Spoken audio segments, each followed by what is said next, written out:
بسم اللہ الرحمن الرحیم۔ مسلمانوں پر رمضان المبارک کے اختتام پر ایک مالی عبادت لاگو ہوتی ہے جس کو صدقہ فطر کہا جاتا ہے۔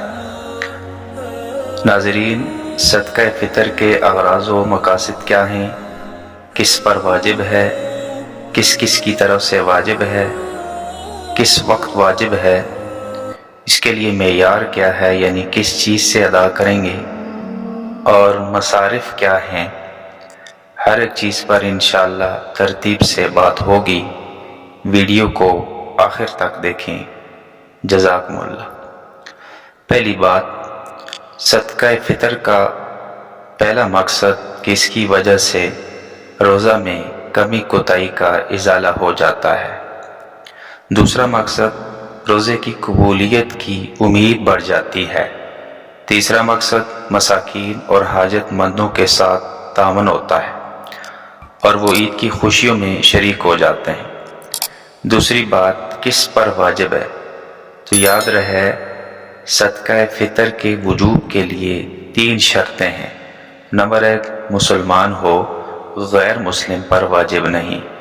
نمبر 2، آزاد ہو، غلام پر واجب نہیں۔ نمبر 3، صاحب نصاب ہو۔ نصاب سے وہ مخصوص مقدار کی مالیت مراد ہے جس پر صدقہ فطر لازم ہوتا ہے۔ اب نصاب کیا ہے، تو صدقہ فطر کے نصاب میں 5 چیزوں کا اعتبار کیا جاتا ہے۔ نمبر 1، سونا۔ نمبر 2، چاندی۔ نمبر 3، نقدی۔ نمبر 4، سامان تجارت۔ نمبر 5، ضرورت سے زائد سامان۔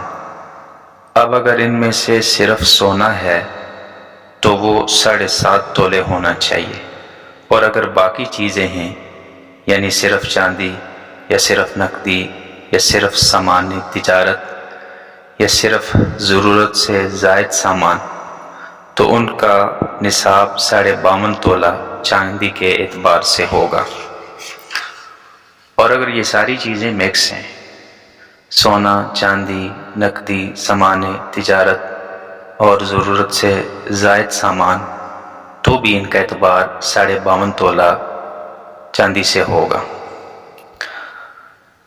ضرورت سے زائد سامان کیا ہے، تو ضرورت سے زائد وہ سامان، وہ چیزیں ہیں جو کسی بھی استعمال میں نہ آتی ہوں، جیسے محض زیب و زینت کے لیے رکھے ہوئے برتن، یا وہ چیزیں جو پرانی یا خراب ہونے کی وجہ سے گھروں میں پڑی رہتی ہیں، ٹی وی، ڈش وغیرہ۔ سامان تجارت سے وہ سامان مراد ہوتا ہے جو بیچنے کی نیت سے خریدا گیا ہو اور اب تک وہی نیت باقی ہو۔ تیسری بات، کس کس کی طرف سے واجب ہے، تو یاد رہے صدقہ فطر اپنی طرف سے، اپنی نابالغ اولاد کی طرف سے، اور اگر کسی کے گھر میں اللہ نہ کرے کوئی پاگل بچہ یا بچی ہے تو اس کی طرف سے واجب ہوتا ہے۔ باقی جو بالغ اولاد ہے یا بیوی وغیرہ، ان کی طرف سے واجب نہیں، اگر دے دیا تو ادا ہو جاتا ہے۔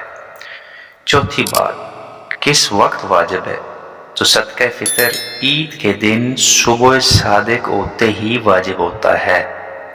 بس جو شخص صبح صادق سے پہلے فوت ہو گیا تو اس پر صدقہ فطر نہیں ہے، اور جو بچہ صبح صادق سے پہلے پیدا ہوا اس کی طرف سے ادا کیا جائے گا۔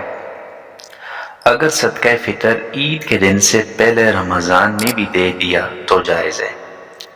5ویں بات، معیار کیا ہے، تو شریعت اسلامیہ نے 4 چیزوں کو معیار بنایا ہے۔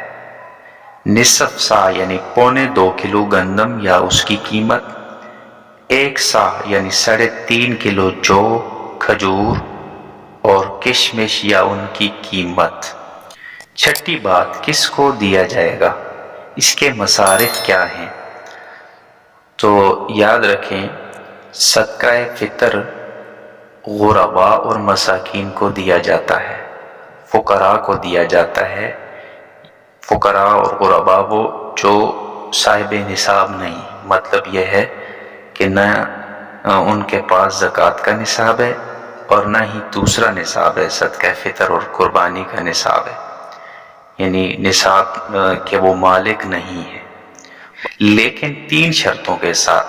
نمبر 1 غیر مسلم نہ ہو، نمبر 2 حضور اکرم صلی اللہ علیہ وسلم کے خاندان یعنی ہاشمی سید نہ ہو، نمبر 3 زکوٰۃ دینے والے کا قریبی رشتہ دار یا قریبی تعلق دار نہ ہو۔